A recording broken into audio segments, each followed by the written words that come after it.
Now joining us on the phone is Mason Kranowski. He works at the tattoo shop next door. Mason, can you describe what it's been like there for you? Yeah, hi. It's been kind of crazy. Like we were all working tattooing like, a normal day, and then we heard a couple of what sounded like gunshots. So we went outside to kind of investigate what was going on, and then a bunch of police units showed up, and then a bunch of more police units showed up, and then like SWAT trucks showed up, and there are officers everywhere. It was pretty wild, and we were all a little bit shook up. So it's been crazy for sure. Oh, yeah. So, Mason, kind of describe, where is your tattoo shop located in connection to the grocery store? How far is it? Is it right next door? Is it adjacent? It's pretty close. Like I would say it's maybe like a couple hundred feet from the King Soopers. So we're right in that same area. There's actually a window of like an adjacent business to us called the Yoga Loft that like got like the window shattered. So it looked like a bullet might have like ricocheted or something. So we're all like really thankful that nobody in here was hurt or anything. So, Oh, yeah, absolutely, crazy. Mason. Now, has law enforcement come in there and spoken to you? Did police tell you anything, like maybe not to leave the area or to evacuate? Oh yeah, definitely. There was an officer that approached the door and he asked if we had roof access, and because I was guessing that they were probably trying to get on the roof, but we don't. So he just told us to stay locked up in the studio until further notice. All right, Mason, were you able to see anything? I would imagine they probably told you to stay away from the windows just to keep yourself safe. But what did you see? So I did see some officers escorting a man who was like shirtless and like in shorts and shoeless.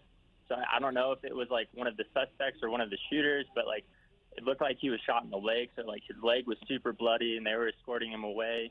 We're kind of in like a concealed area, so it's hard to kind of see like the gist of it. But yeah, I mean that's kind of like what I've seen. Other than that, just like a bunch of officers kind of storming towards the King Soopers. And Mason, I would imagine that you guys are probably just going to kind of stay hunkered down there, for a while until police say it's okay to go, and who knows when that's going to be.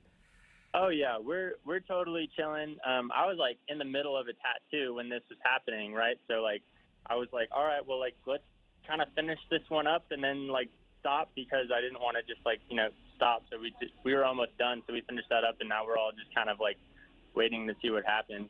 Everyone's on the phone, everyone's getting calls and text messages, so it's crazy.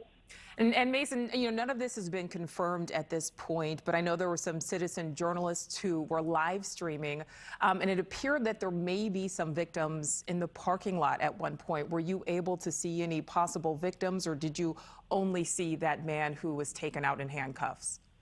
I did only see that man that was taken out in handcuffs. That was also like on the live stream that we saw, and we saw that he was walking towards like our shop where we could get a vantage point. So we did, I did get to see him with my own eyes, but other than that, I haven't seen anything other than that. All right. Well, and hopefully that's good news, we hope. And Mason, before we let you go, again, just describe what you heard, what you were doing, and what you heard for people who may just be joining us now. Yeah. I heard that there was like from the contestants, there's an active shooter at King Soopers. We heard a couple of gunshots. We went out to investigate, and then, a bunch, like, looks like every unit in Boulder showed up, to assess the situation. So definitely crazy. Thankful to be all right. It could have very well easily been any of us. So I'm just, grateful for my health and everybody else's health around here, and I hope everybody's okay. Well, absolutely. Mason Kranowski, we thank you so much for joining us. I know this is a scary situation. We appreciate you being on the phone with us, and we are glad you are safe and hope that you continue to stay safe. Thank you. Awesome. Yeah, thank you guys so much. Take care.